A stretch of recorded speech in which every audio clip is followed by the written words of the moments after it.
यो चाहिँ एउटा सजिलैसँग फर्मुला याद गर्ने एक्जाम्पल हो। यसमा चाहिँ some people have curly brown hair turns permanently black लेखेको छ। सुरुको एसले चाहिँ साइनलाई डिनोट गर्छ। As you can see here sine theta equals to पिपलको पी अनि एचको H equals to P by H. अर्को छ कर्लीले चाहिँ कस थीटालाई डिनोट गर्छ। अनि कर्लीमा चाहिँ के लेखेको छ भन्दाखेरि ब्राउन हेयर भनेर लेखेको छ। यो बीले चाहिँ बेसलाई डिनोट गर्छ अनि एचले चाहिँ हाइपोटेनसलाई डिनोट गर्छ। अनि यसको कसको फर्मुला चाहिँ cos theta equals to B by H हुन्छ।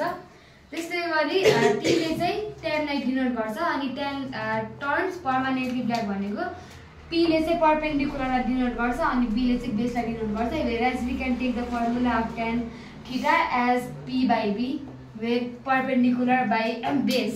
अर्को इक्जाम्पल पनि हेर्न सकिन्छ।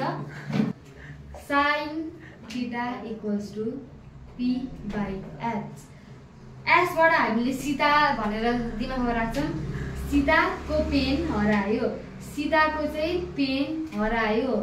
यसको चाहिँ formula sine theta equals to P by H हुन्छ। अर्को रहेको छ कसले। सो यसलाई चाहिँ हामीले कस भनेर प्रोनाउन्स गर्छौँ। त्यही भएर हामीले चाहिँ कसले भेट्यो होला। सीताको पेन हरायो, कसले भेट्यो होला। अब हामीले टेनलाई डिनोट गर्छौँ। टेनको अगाडिको टी, तिमीले पेन भेट्यौ।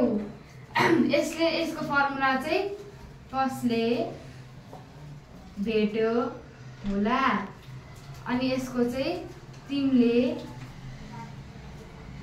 पेन भेट्यौ। यसरी चाहिँ हामीले फर्मुला याद राख्न सक्छौँ।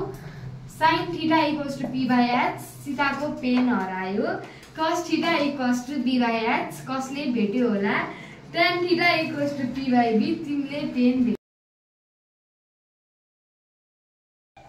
अब चाहिँ हामी त्यस्तै गरी कसेक सेक अनि कटको निकाल्छौँ। जस्तै हामीले अघि लेख्यौँ साइन, साइनको अपोजिट चाहिँ हामीले कसेक भनेर बुझ्छौँ। अनि जस्तै गरी साइनको के लेखेको छ सीताको पेन हरायो। त्यस्तै गरी हामीले अपोजिटमा चाहिँ एच बाई पी लेख्छौँ। त्यसपछि अर्को एक्जाम्पल चाहिँ कसको छ। कस थीटा इक्वल्स टु कसको चाहिँ अपोजिट चाहिँ सेक हुन्छ। अनि जस्तै गरी कसले भेट्यो होला लेख्छौँ हामीले। त्यसै गरी हामीले चाहिँ एच बाई बी लेख्ने, हाइपोटेनियस बाई बी।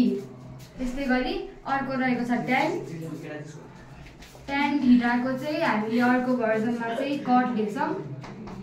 अनि तिमीले पेन भेट्यौ भनेर लेख्छौँ। यसको ठ्याक्क अपोजिट गरेर लेख्ने हो भने बी माथि जान्छ, पी तल आउँछ, बी बाई पी। यस्तै गरी हामीले चाहिँ याद राख्न सक्छौँ। साइनको फर्मुला, साइन थीटाको formula P by perpendicular by hypotenuse हुन्छ। त्यस्तै गरी कसेको फर्मुला हाइपोटेनस बाई पर्पेन्डिकुलर हुन्छ। कस थीटाको फर्मुला बी बाई एच हुन्छ अथवा बेस बाई हाइपोटेनस हुन्छ भने सेकको फर्मुला चाहिँ हाइपोटेनस बाई बेस हुन्छ। टेन थीटाको फर्मुला चाहिँ पर्पेन्डिकुलर बाई बेस हुन्छ। त्यस्तै गरी कटको फर्मुला चाहिँ बेस बाई पर्पेन्डिकुलर हुन्छ। अब चाहिँ हामी हाम्रो पाइथागोरस रेसियो निकाल्न हामी यतातिर लाग्छौँ।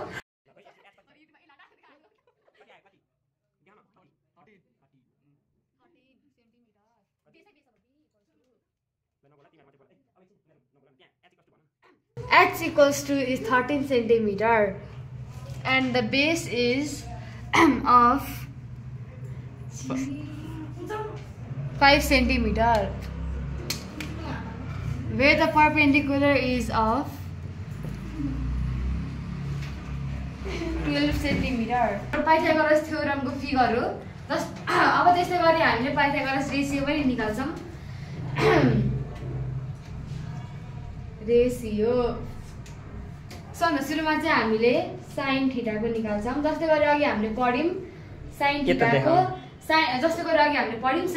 फर्मुला के हुन्छ सीताको पेन हरायो पर्पेन्डिकुलर बाई एच। त्यस्तै गरी हाम्रो पर्पेन्डिकुलर यहाँ 12 रहेको छ अनि एच चाहिँ 13 रहेको छ भने हामीले चाहिँ यहाँ परपेन्डिकुलरको भ्यालु र हाइपोटेन्युसको भ्यालु लेख्छौँ। त्यहाँ चाहिँ 12 छ, हाइपोटेन्युस चाहिँ 13 छ, 12/13। अर्को हामीले cos थीटाको निकाल्छौँ। cos थीटाको चाहिँ फर्मुला कसले भेट्यो होला। b भनेको चाहिँ बेस हो, h भनेको चाहिँ हाइपोटेन्युस। त्यस्तै गरी तपाईँले त्यहाँ हेर्न सक्नुहुन्छ। बेसको फर्मुला बेसको भ्यालु चाहिँ 5 छ अनि h को भ्यालु चाहिँ 13 छ भने हाम्रो एन्सर चाहिँ 5/13 निस्किन्छ। त्यस्तै गरी अर्को रहेको छ tan थीटा। tan थीटा तिमीले पेन भेट्यौ परपेन्डिकुलर बाइ बेस। त्यहाँ चाहिँ परपेन्डिकुलर चाहिँ 12 दिएको छ भने बेस चाहिँ 5 दिएको छ। त्यस्तै गरी हामीले जस्तो यस्तो फर्मुला लेख्ने बेला हामीले चाहिँ भ्यालु इनपुट गरेर चाहिँ त्यहाँ 12/5 लेख्छौँ।